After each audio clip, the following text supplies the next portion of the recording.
socio Coldiretti è tutta un'altra vita. Visita i mercati di Campagna Amica, vieni insieme a noi, c'è il sole che è la vita, brilla nei mercati di Campagna Amica.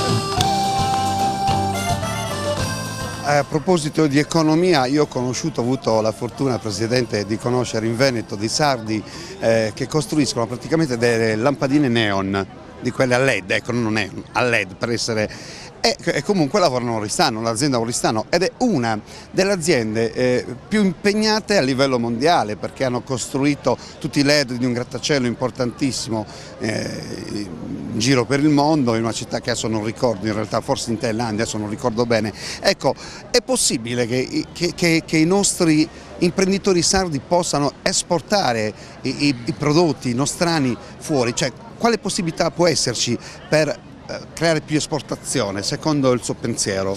C'è una grande possibilità. Noi peraltro stiamo facendo un lavoro molto intenso sull'attrazione di investimenti e l'internazionalizzazione delle nostre imprese. Stiamo andando in giro per il mondo perché vogliamo cambiare proprio un modo di essere e di pensare. La Sardegna nella storia è stata terra di conquista, ha visto dominazioni straniere e questo forse ha inciso anche sul nostro modo di essere, sul nostro carattere, ci ha portati a quella diffidenza naturale.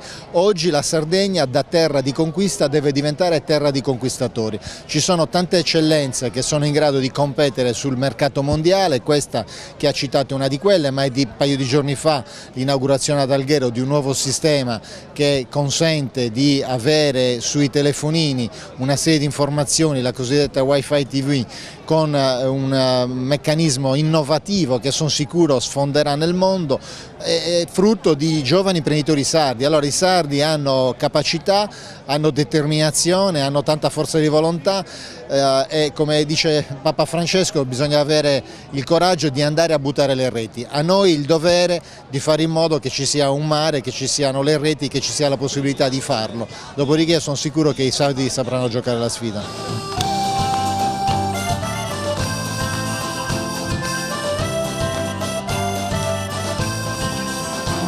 Continuità del gusto a chilometri zero, connubio di sapori per tutte le stagioni. Quando un figlio nasce saggiamente va seguito, così un prodotto cresce per essere servito. Se tu vieni non crederai ai tuoi occhi. Grazie Presidente, noi la ringraziamo. Giusto un appuntino che mi è venuto in mente adesso, la famiglia di cui parlavo prima, oristanese ma che vive in Veneto, è la famiglia Ruggiu. Mi è venuto in mente adesso perché ci ho avuto proprio a che fare proprio in occasione di una delle grandi conquiste della Coldiretti Sardegna al di fuori della Sardegna, cioè quando si è creato poi il gemellaggio Sardegna-Veneto, come poi si è creato il famoso gemellaggio Sardegna-Lazio, devo dire gemellaggio molto ben riuscito. I veneti hanno una caratteristica che li accomuna ai sardi, è gente molto determinata, di buona volontà, operosa, che non si fa spaventare dal lavoro e questo sono anche i sardi, quindi da questo punto in comune, questo punto di contatto nasce quella fratellanza e quell'intesa.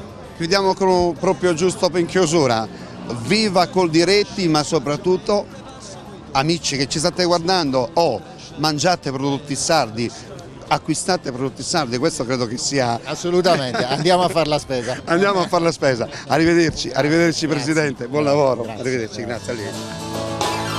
Socio Coldiretti è tutta un'altra vita, visita i mercati di Campagna Amica, vieni insieme a noi, c'è il sole che è la vita, brilla nei mercati di Campagna Amica. Socio Coldiretti è tutta un'altra vita.